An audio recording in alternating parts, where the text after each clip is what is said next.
दूसरा है प्रश्न है, सूर्य से तो सभी परिचित हैं, लेकिन छठ मैया कौन सी देवी हैं? उसका भी जवाब हम आपको दे रहे हैं।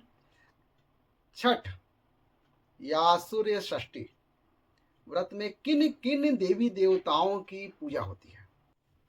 हर हर महादेव, जय छठी मैया। जो लोक पर्व छठ या सूर्य षष्ठी का पूजा का फैलाव देश विदेश में हर जगह फैला हुआ है।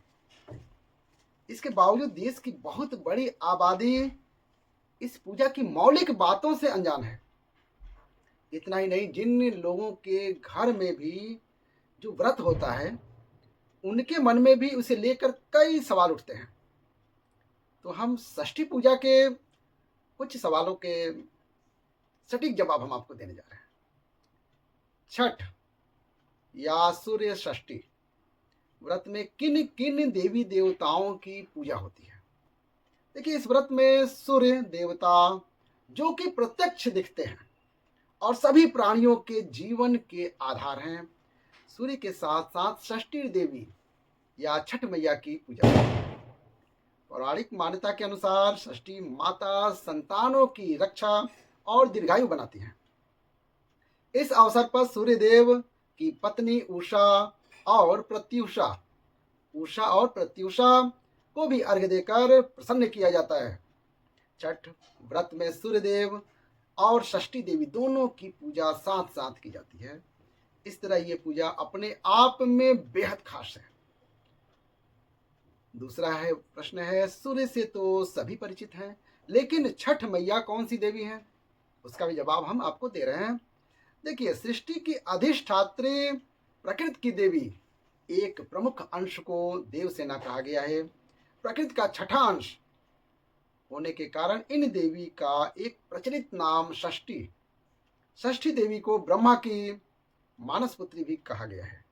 पुराणों में इन देवी का एक नाम कात्यायनी भी है। इनकी पूजा नवरात्र में षष्ठी तिथि को की जाती है। षष्ठी देवी को ही स्थानीय बोली में छठ मैया कहा गया है, जो निसंतानों को संतान देती हैं और सभी बालकों की रक्षा करती हैं। तीसरा प्रश्न है, षष्ठी देवी की पूजा की शुरुआत कैसे हुई? पुराण की कथा क्या है? देखिए, प्रथम मनु स्वयंभू के पुत्र राजा प्रियव्रत को कोई संतान नहीं थी। ये छठी माई की कथा हम बोलने जा रहे हैं। इसके कारण वह दुखी रहते थे। महर्षि कश्यप ने राजा से पुत्रष्टि यज्ञ कराने को कहा। राजा ने यज्ञ कराया, जिसके बाद उनकी महारानी मालिनी ने एक पुत्र को जन्म दिया, लेकिन वह दुर्योग से शिशु मरा हुआ पैदा हुआ। राजा का दुख देखकर एक दिव्य देवी प्रकट हुई और उन्होंने उस मृत बालक को जीवित कर दिया। देवी की इस कृपा से राजा बहुत खुश हुए। उन्होंने षष्ठी देवी की स्तुति की, तभी से यह पूजा संपन्न की जा रही है। एक प्रश्न है, आध्यात्मिक ग्रंथों में सूर्य की पूजा का प्रसंग कहाँ कहाँ मिलता है?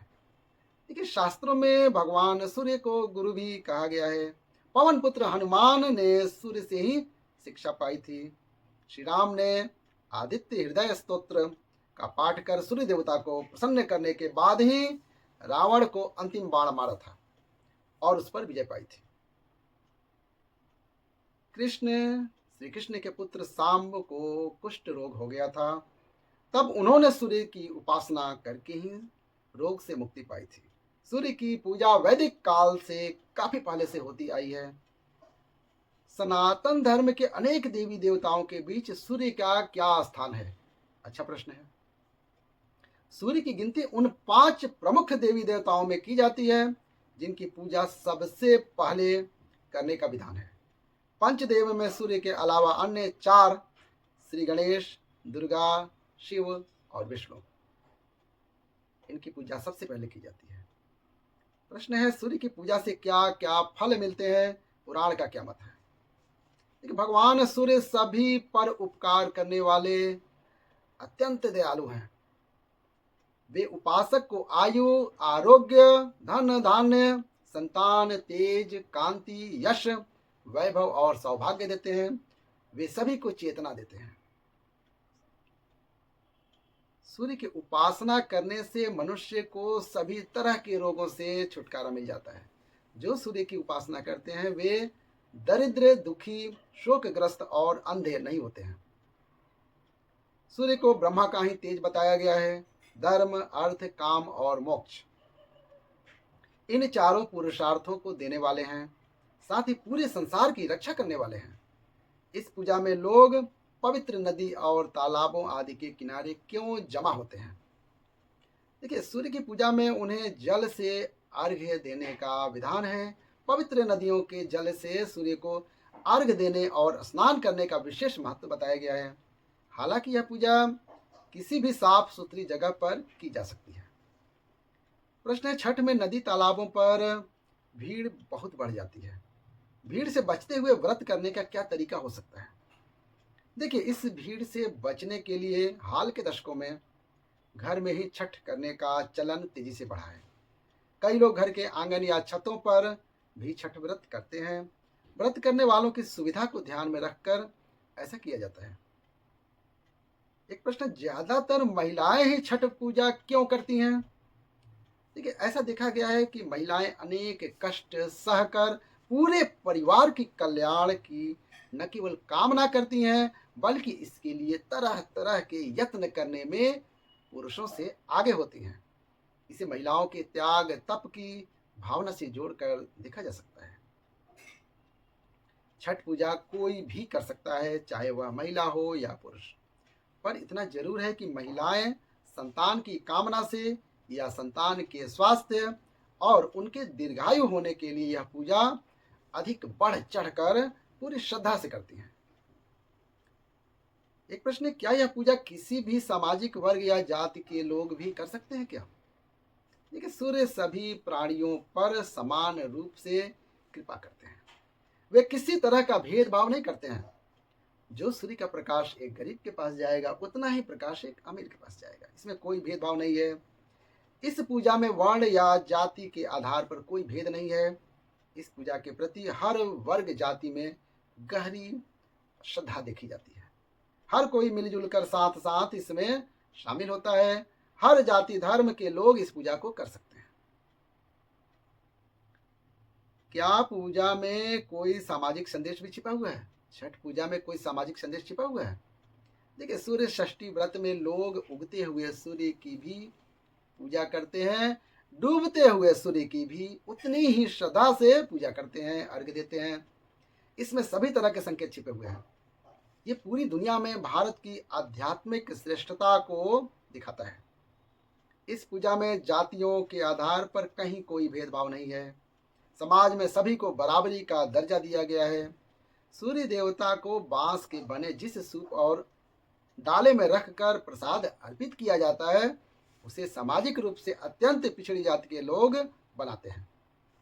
इससे सामाजिक संदेश एकदम स्पष्ट है। बिहार में छठ पूजा का विशेष संबंध क्यों है? सूर्य की पूजा के साथ साथ षष्ठी देवी की पूजा की अनूठी परंपरा बिहार के इस सबसे बड़े लोक पर्व में देखी जाती है।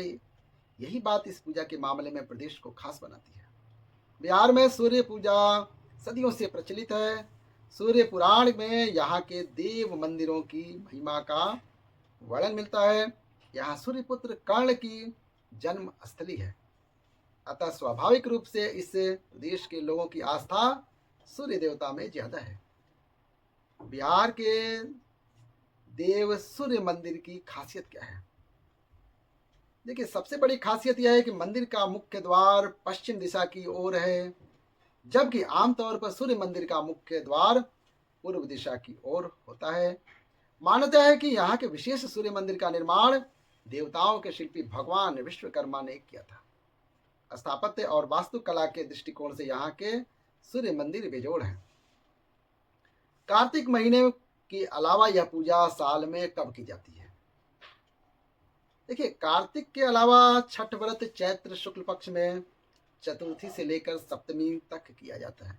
जैसे आप अभी कार्तिक में कर रहे हैं चतुर्थी से सप्तमी, वैसे ही चैत्र के शुक्ल पक्ष में चतुर्थी से सप्तमी तक इसे किया जाता है। इसे आम बोलचाल में चैती छठ कहते हैं।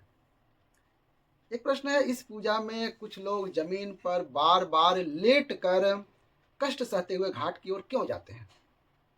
देखिए, आम बोलचाल की भाषा में इसे कष्टी देना कहते हैं।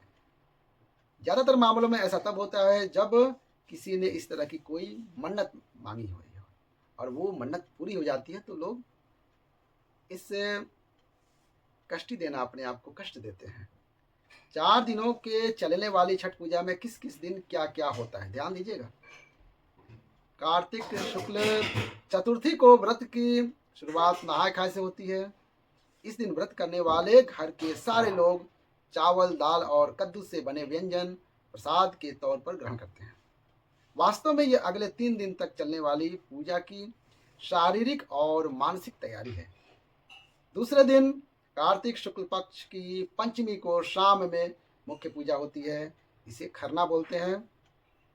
प्रसाद के रूप में गन्ने के रस या गुड़ से बनी खीर चढ़ाई जाती है माता को। कई घरों में चावल का पिट्ठा भी बनाया जाता है। लोग उन घरों में जाकर प्रसाद ग्रहण करते हैं जिन घरों में पूजा होती है। तीसरा दिन कार्तिक शुक्ल षष्ठी की शाम को अस्ताचलगामी सूर्य को अर्घ्य दिया जाता है। व्रती के साथ साथ सारे लोग डूबते हुए सूर्य को अर्घ्य देते हैं। चौथे दिन कार्तिक शुक्ल सप्तमी को उगते हुए सूर्य को अर्घ्य देने के बाद पारण के साथ व्रत की समाप्ति होती है। जय छठी मैया। ये छोटी सी जानकारी थी, हमने आपको दिया। जानकारी अच्छी लगे तो लाइक कीजिएगा और चैनल को सब्सक्राइब कर लीजिएगा। इसी के साथ वीडियो को समाप्त करते हैं। हर हर महादेव, जय छठी मैया।